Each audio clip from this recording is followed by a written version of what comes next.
서울 변두리 낡은 아파트 단지. 저녁 노을이 베란다 창문을 물들이고 있습니다. 저는 박영희입니다. 올해 73세예요. 부엌에서 저녁 준비를 하며 하루를 마무리하고 있었어요. 구부정한 허리, 세월의 흔적이 깊게 패인 손등. 피곤하지만 아직 손놀림만큼은 부지런했지요. 벌써 저녁이네. 애들 배고프겠다. 혼자 중얼거리며 거실을 둘러봤습니다. 벽에 걸린 오래된 사진들이 눈에 들어왔어요. 젊은 제가 갓난아기를 안고 웃고 있는 흑백 사진. 남편은 없었어요. 25세 남편을 잃었거든요. 그때부터 지금까지 48년을 홀로 아들을 키워왔어요. 새벽 5시 시장 풍경이 떠올랐습니다. 어린 도연이를 업고 야채를 다듬던 모습. 비 오는 날에도 눈 오는 날에도. 도연아, 엄마가 열심히 벌어서 너 대학 꼭 보낼게. 그때 했던 다짐이었어요. 장사로 번 돈 한 푼 한 푼 모아 이 아파트를 장만했지요. 허리가 휘도록 일한 결과였습니다.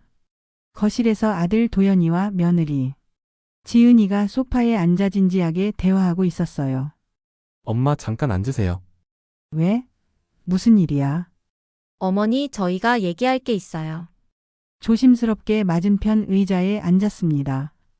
손을 무릎 위에 가지런히 모았어요.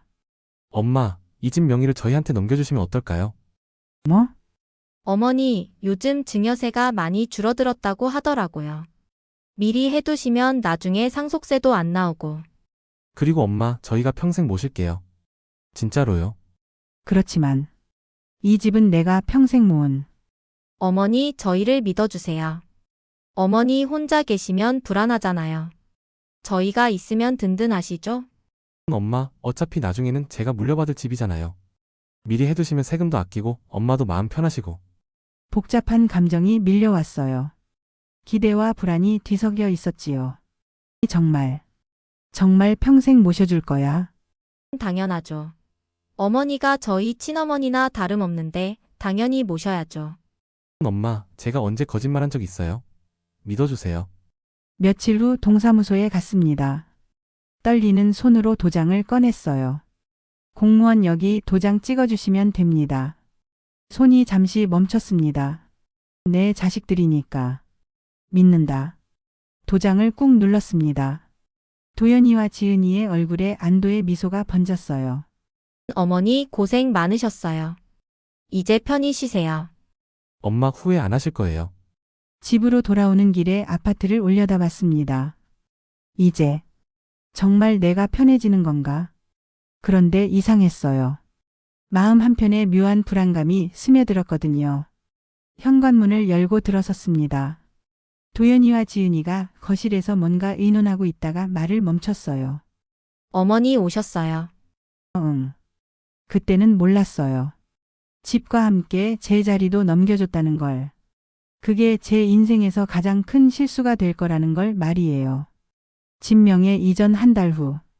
같은 아파트, 같은 부엌이지만 뭔가 달라진 분위기입니다. 저는 새벽 5시 30분에 일어나 하루를 시작했어요. 평소와 똑같았지만 이상하게 마음이 무거웠어요. 뭔가 달라진 게 있었거든요. 어머니 아침 준비는 다 되었나요? 응, 거의 다 됐어. 그런데 어머니 앞으로는 반찬을 좀 미리미리 해두셔야겠어요. 제가 친구들 초대하는 날이 많아졌거든요. 그 말투가 예전과 달랐어요. 부탁하는 게 아니라 당연히 해야 할 일을 확인하는 것 같았어요. 알겠어. 그런데 뭘 좋아하는지 미리 말해주면. 아, 그리고 청소도 매일 해주세요. 손님들 오시는데 집이 깨끗해야죠. 그래. 식탁에 아침을 차렸어요. 도연이가 내려왔지만 인사만 하고 급하게 밥을 먹더라고요. 도연아, 오늘 회사 일찍 가야 해? 응, 바빠. 어머니 저녁은 정확히 6시에 차려주세요. 애들 학원 시간 맞춰야 하거든요. 정확히 6시. 1분이라도 늦으면 안 된다는 뜻이었어요. 알았어. 며칠 후 저녁 시간이었어요. 식탁에 앉아 있는데 지은이가 말했어요. 어머니 빨래는 따로 분리해서 해주세요. 저희 옷이랑 섞이면 곤란해요. 뭐? 저희 옷은 세심하게 관리해야 하는 것들이 많아서요. 그 말을 들었을 때 목구멍이 메어왔어요. 한 집에 살면서 빨래도 따로 해야 한다니. 정말 내가 이 집의 가족이 맞나 하는 생각이 들었어요. 저녁을 먹고 나서 모처럼 거실에서 TV를 보고 있었어요. 오랜만에 좋아하는 프로그램이 나오고 있었거든요. 어머니 소리 좀 낮춰주세요. 아침에 너무 시끄러워요. 와, 미안해. 새벽부터 가족을 위해 분주히 움직이고 잠시 휴식을 취하고 있는 저한테 시끄럽다니. 그때 깨달았어요. 아, 내가 이 집에서 환영받지 못하는 존재구나. 제 방을 정리하다가 문득 거울을 봤어요. 언제부터인가 제가 가장 작고 어두운 방에서 살고 있었거든요. 거실로 나가보니 소파 배치가 바뀌어 있었어요. 제가 앉던 자리는 구석 끝자리로 밀려나 있었고요. 할머니 여기 앉으세요. 고마워 민지야. 등받이가 불편한 의자였지만 뭐라고 할 수 없었어요. 다음 날 아침 냉장고를 열어봤어요. 온통 아이들이 좋아하는 요거트와 과일, 음료수만 가득했어요. 제가 좋아하는 된장이나 청국장은 어디에도 보이지 않았어요. 언제부터인가 사라져버렸더라고요. 지은아, 된장 어디 갔지? 아, 냄새가 심해서 버렸어요. 친구들 오는데 집에서 냄새 나면 안 되잖아요. 저 그래도 미리 말을 해주지. 어머니도 이제 젊은 음식들 드셔보세요.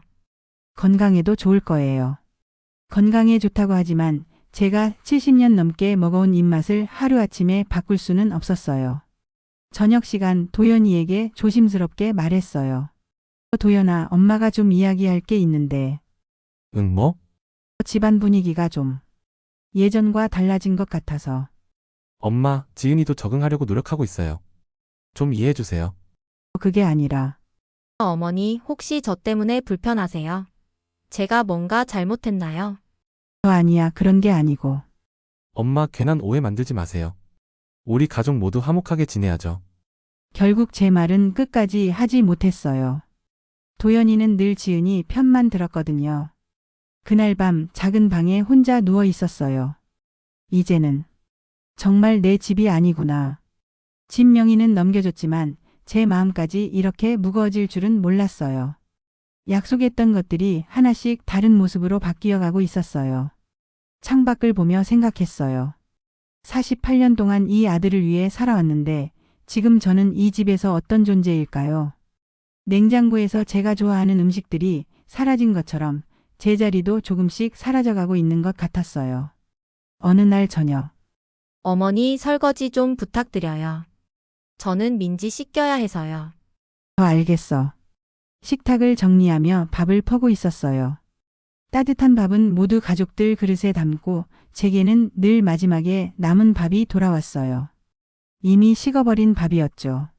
할머니 밥은 왜 항상 찬밥이에요? 그 순간 가슴이 찡했어요. 아이는 순수하게 궁금해서 물어본 건데 저는 뭐라고 대답해야 할지 몰랐어요. 할머니는 찬밥이 더 맛있어서 그래. 엄마, 반찬 더 있어요? 응, 김치찌개 더 끓여놨어. 고맙네요. 고맙다는 말은 했지만 마치 식당 아주머니에게 하는 인사 같았어요. 며칠 후 감기 몸살이 심하게 났어요. 온몸이 아프고 열이 39도까지 올라갔어요. 어쩔 수 없이 하루 종일 누워 있었어요. 아이고. 이렇게 아픈데 저녁은 어떻게 하지? 오후 5시쯤 되었을까요? 방문이 열렸어요. 어머니 많이 아프세요? 응. 좀 아파. 그런데 어머니 저녁은 간단히라도 해주셔야죠. 애들이 배고파해요.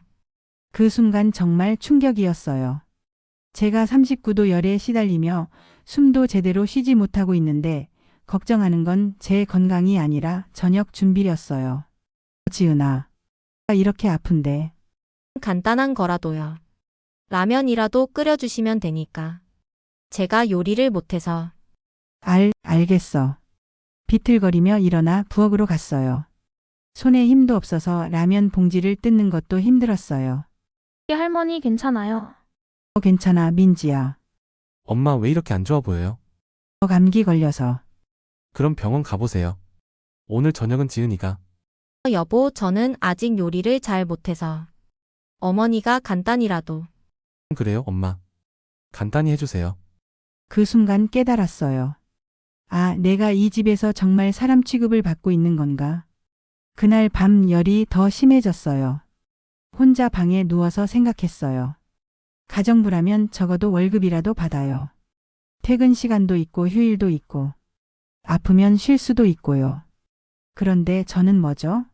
월급도 없고 휴일도 없고 아파도 쉴 수 없고 내가 정말 이 집에서 무료 가정부구나. 30년 동안 제가 번 돈으로 산 집에서 제가 낳고 기른 아들과 며느리에게 이런 취급을 받고 있다니. 그때까지는 그래도 가족이니까 사랑하는 마음으로 참아왔어요. 하지만 이제는 확실히 알겠더라고요.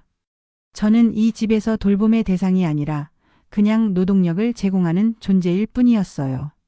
다음날 아침 열은 조금 내렸지만 마음은 더 아팠어요. 거울을 보니 제 얼굴이 많이 늙어 보였어요. 언제부터 이렇게 초라해졌을까요? 어머니, 오늘은 좀 나아 보이시네요. 그럼 오늘 저녁은 부탁드려도 될까요? 응. 더 이상 뭐라고 할 힘도 없었어요.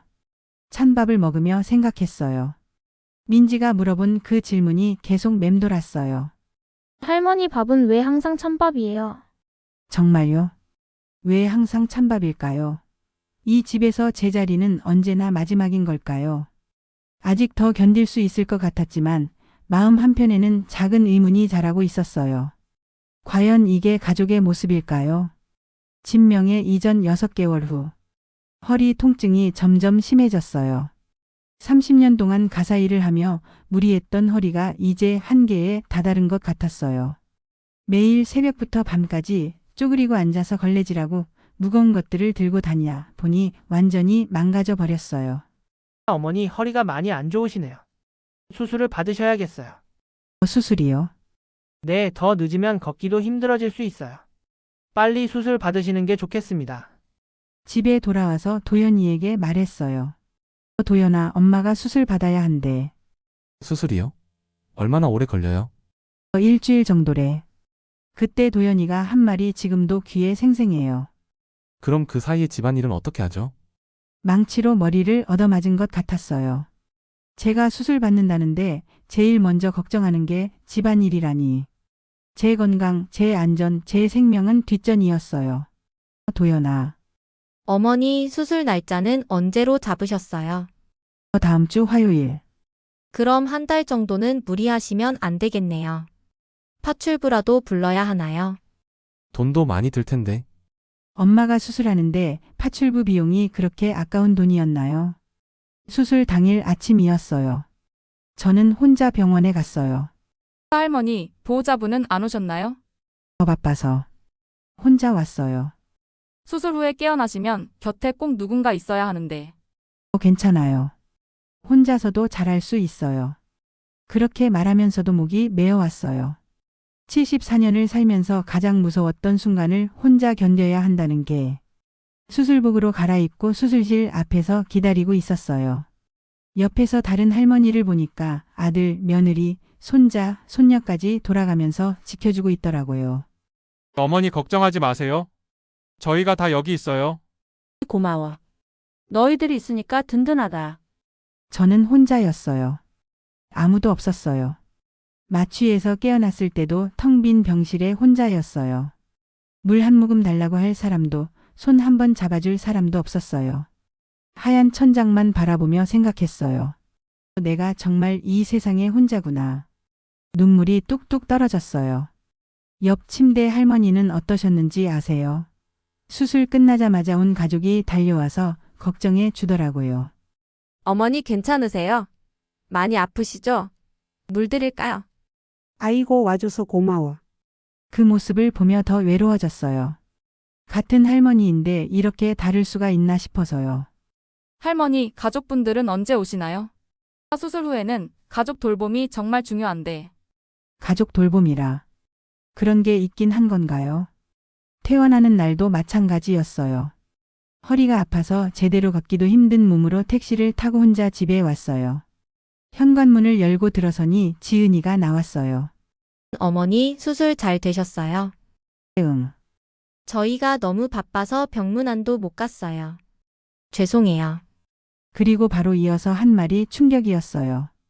그런데 어머니, 내일부터 집안일 가능하실까요? 어머?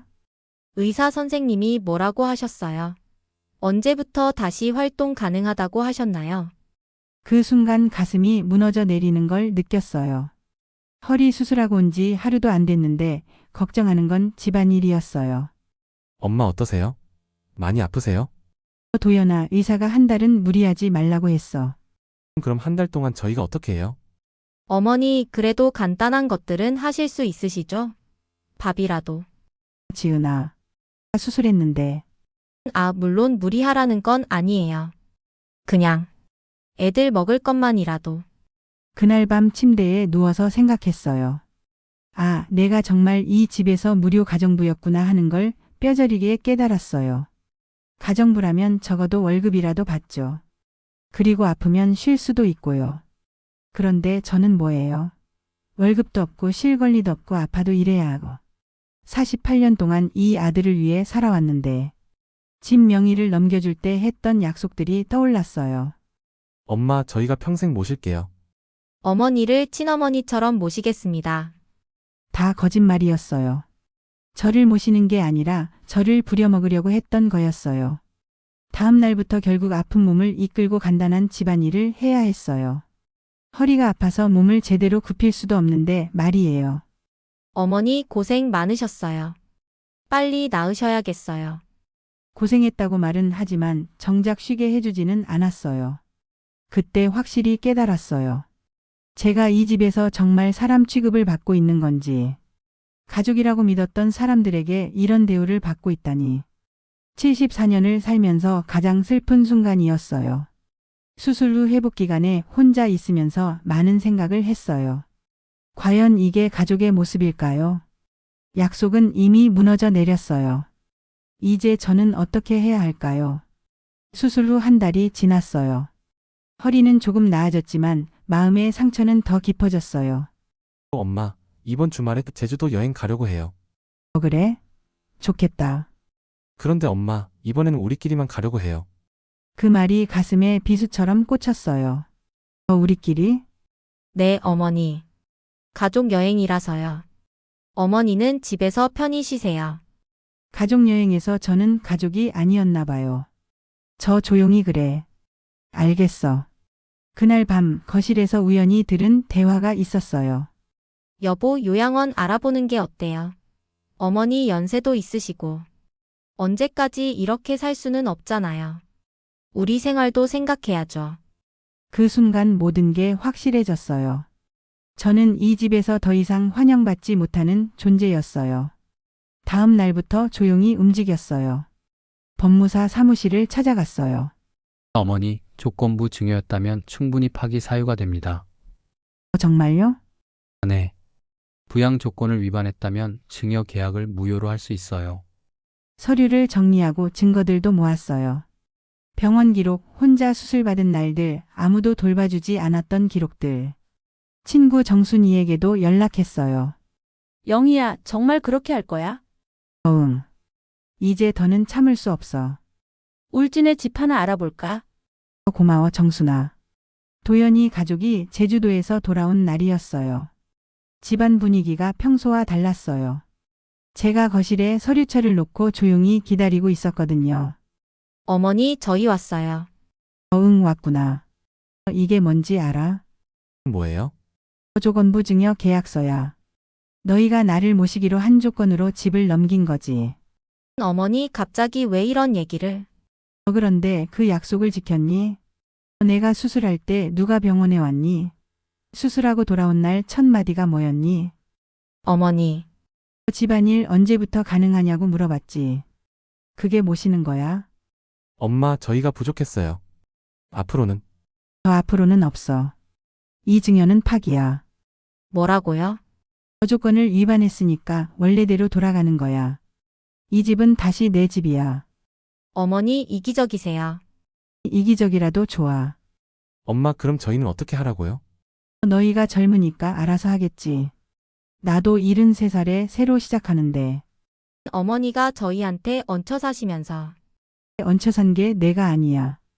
얹혀준 게 나였어. 그 말에 두 사람이 할 말을 잃었어요. 30년 동안 내가 번 돈으로 산 집에서 내가 낳고 기른 아들에게 내가 얹혀 살았다고.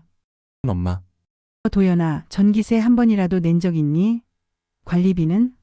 수리비는? 그건 어머니께서 안 받으신다고. 내가 안 받는다고 한 게 아니라 너희가 돈 얘기만 나오면 싫어했잖아. 이제는 내 인생을 살 거야. 엄마 다시 생각해보세요. 어머니, 그럼 저희는 정말 어디로 가라고요? 법무사가 준비해 준 서류를 내밀었어요. 여기 서명해. 증여 파기 동의서야.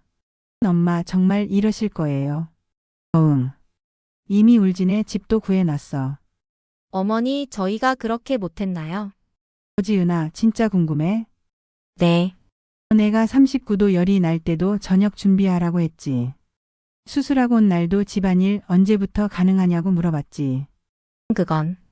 그리고 가족여행에서도 나는 빼고 가겠다고 했고. 요양원 얘기도 했고. 엄마, 저희가 잘못 생각했어요. 도연아, 잘못 생각한 게 아니야. 아예 생각을 안 한 거야. 이틀 후 저는 울진으로 떠났어요. 정순이가 함께 가겠다고 해서 고마웠어요. 순순이야, 후회 안 해? 전혀. 오히려 속이 시원해. 바다가 보이는 작은 집이었어요. 30년 만에 보는 바다였어요. 이제 시작이야, 영희야. 도연이에게서 계속 전화가 왔지만 받지 않았어요. 이제는 정말 끝이었어요.